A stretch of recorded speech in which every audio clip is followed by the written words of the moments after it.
Halo,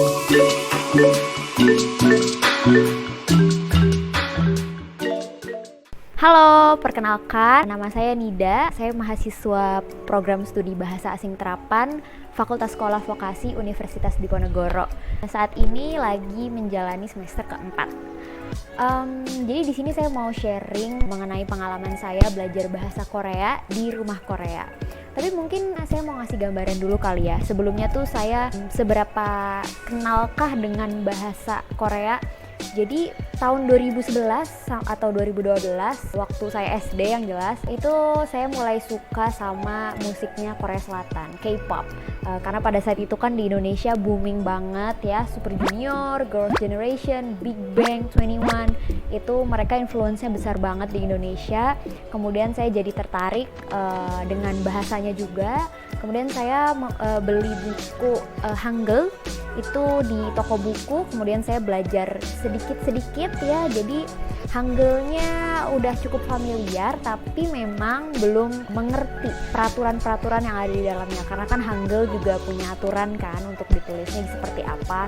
Habis itu berhenti sampai situ, saya belum pernah ikut lagi kelas bahasa Korea yang formal, tapi memang dari dulu sampai sekarang itu saya suka nontonin konten-konten dari Korea Selatan, kayak musiknya, K-pop, terus juga K-drama kayak teman-teman yang lain, terus juga TV show Korea Selatan. Jadi ya sebatas itulah.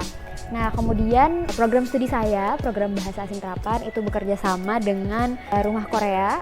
Mereka mengadakan talent scouting, yaitu BAT Goes to South Korea. Jadi dalam program ini mahasiswa Bahasa Asing Terapan itu disaring, kemudian mereka dapat kesempatan untuk belajar bahasa Korea bersama Rumah Korea yang goals-nya itu untuk studi di Korea. Jadi entah itu exchange atau jangka panjangnya melanjutkan S2 di Korea. Dan alhamdulillah saya dapat kesempatan itu buat belajar dengan Rumah Korea. Jadi first impression yang saya dapetin dari Rumah Korea itu waktu saya nerima buku pembelajaran dari Rumah Korea. Itu kan saya dimulai dari level paling dasar. Yang pertama, bukunya menarik, kedua isinya tuh ringkas tapi mencakup keseluruhan hal-hal yang emang harus kita pahami sebagai beginner. Jadi terasa lah ya, ini memang buku premium. Selain bukunya yang gampang dipahami dan menarik, saya dibimbing untuk belajar bahasa Korea ini dengan Adi Sam, dengan Pak Adi. Belajar bahasa Korea dengan Pak Adi seru, walaupun memang kami kelasnya itu online melalui Zoom meeting, tapi itu nggak masalah sama sekali. Semua materi tetap bisa dipahami dengan baik, dan beliau juga membuat suasana kelas tuh jadi lebih hidup gitu. Jadi kami murid-muridnya itu dibiasakan untuk aktif berbicara, aktif membaca, aktif menulis, dan juga aktif berpikir ya. Beliau juga mengutamakan pemahaman kami terhadap materi. Jadi kalau seandainya kami masih belum paham dengan suatu materi, ya kami nggak bisa moving forward ke materi selanjutnya. Kami harus paham dulu nih materi di basic ini, karena seperti kata beliau, kalau materi di basic ini memang benar harus kuat dasarnya supaya bisa menunjang materi-materi selanjutnya. Nah, sebagai mahasiswa yang memang kewajibannya belajar, apalagi ini mempelajari bahasa asing, bahasa baru yang memang banyak sekali yang harus dipelajari, baik dari kosakatanya, kemudian struktur kalimatnya harus dipahami dengan baik. Mungkin ketika kita sudah belajar semaksimal mungkin begadang, ya berusaha semaksimal mungkin lah. Mungkin bisa aja kita ada di titik jenuh atau demotivated gitu. Tapi Pak Adi Sam, beliau ini sering banget nyemangatin kami, murid-muridnya, buat selalu ingat tujuan awal kami tuh apa sih untuk belajar bahasa Korea.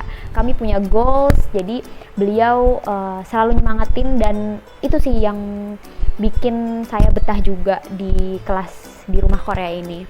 Untuk progres belajarnya, yang tadinya saya hanya mengerti Hangul sedikit-sedikit, kemudian ekspresi-ekspresi yang memang biasa muncul di drama Korea, dalam pembelajaran sekitar 3 minggu, satu minggunya sekitar tiga kali pertemuan, itu progresnya cukup signifikan menurut saya, cukup cepat.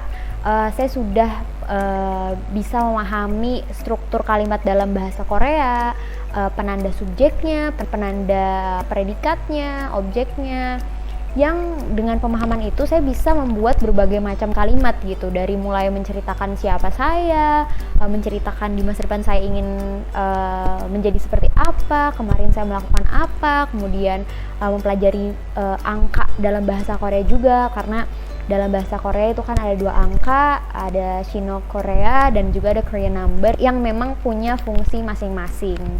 Jadi dengan itu aja saya sudah bisa menanyakan harga, kemudian membicarakan tanggal lahir ataupun membicarakan lantai berapa, bus nomor berapa, itu kan sangat applicable di kehidupan sehari-hari. Overall belajar di rumah Korea itu seru, materinya juga mudah dipahamin, metode belajarnya juga cocok banget sama saya. Dan saya dan teman-teman yang lain itu masih ada waktu untuk belajar dengan rumah Korea. Jadi semangat buat semuanya yang lagi belajar bahasa, khususnya bahasa Korea. Dan juga saya mau ngucapin terima kasih buat Rumah Korea dan Adisem atas kesempatannya, dan juga terima kasih untuk dosen-dosen pembina saya dari Prodi Bahasa Asing Terapan yang sudah memberikan kesempatan buat saya untuk belajar bersama Rumah Korea. Semangat! Dadah!